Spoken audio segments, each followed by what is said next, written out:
Guys അപ്പോൾ വരും എല്ലാവരും നമുക്ക് മൂന്നാർക്ക് പോയിട്ട് വരാടെ വെക്കേഷനൊക്കെ അല്ലേ.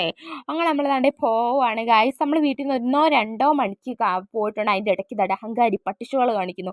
ഞാനൊരു പട്ടിഷോയുടെ ഒരു അഡിക്റ്റാണ് ഗൈസ്. എനിക്കിത് കാണിച്ചാലും കിട്ടാം ഒരു സുഖം കിട്ടത്തില്ല എൻ്റെ വീഡിയോയ്ക്ക്. അതാണ് ഞാൻ കാണിക്കുന്നത്. അങ്ങനെ പോകുന്ന വരികയാണ് കൈ വെച്ച പട്ടിഷോകൾ എന്താണ്. അപ്പോൾ ഇനി നിങ്ങൾക്ക് കുറച്ച് ദിവസത്തിൻ്റെ പട്ടിഷോകളുടെ കൂടാരം കാണാം ഗൈസ്. അങ്ങനെ ഞാൻ പോവുകയാണ്. അങ്ങനെ നമ്മൾ വീട്ടിൽ നിന്ന് 1-2 മണിക്ക് ഇറങ്ങിയിട്ടുണ്ട്. അത് കൃത്യം എനിക്ക് സമയം അറിഞ്ഞു കേട്ടോ.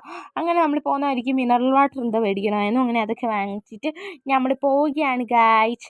നല്ല മരം ഉണ്ടായിരുന്നു. ആദ്യം വെയിലായിരുന്നു, പിന്നെ അത് മരയായി മാറും. എന്താ ഒരു ഇത്. അങ്ങനെ നമ്മൾ പോവുകയാണ്. മരയത്ത് ട്രാവൽ ചെയ്യുന്നൊരു പ്രത്യേക സുഖമാണ്. അങ്ങനെ നമ്മൾ തന്നെ ഇടയ്ക്ക് എനിക്ക് മുടിയൊക്കെ അടിച്ചിട്ടൊരു വട്ട് തോന്നിയിട്ടുണ്ട്. വീട്ടിൽ നിന്ന് കെട്ടി വരണ്ടേന്ന്. പക്ഷേ ഞാനെന്തോ ഷോ കാണിക്കാനായിട്ട് മുടിയൊക്കെ അടിച്ചിട്ടു. പിന്നെ അവസാനം എനിക്ക് എന്താ കിറുകിറായി. അവസാനം ഞാൻ പിന്നിട്ടു. പിന്നെ നമ്മൾ പോകുന്ന അടിക്ക് ചായ കുടിച്ചിട്ടുണ്ടായിരുന്നു. ഏത്തയ്ക്കാപ്പം അടിപൊളിയായിരുന്നു കേട്ടോ. ചിലടത്ത് പരിപ്പൊടി എന്ന് പറയും, ചിലത്ത് ഏത്തയ്ക്ക. ഞങ്ങൾ പറയുന്നത് ഇങ്ങനെയൊക്കെയാണ്. പിന്നെ അടുത്ത വിശേഷങ്ങളാണ്.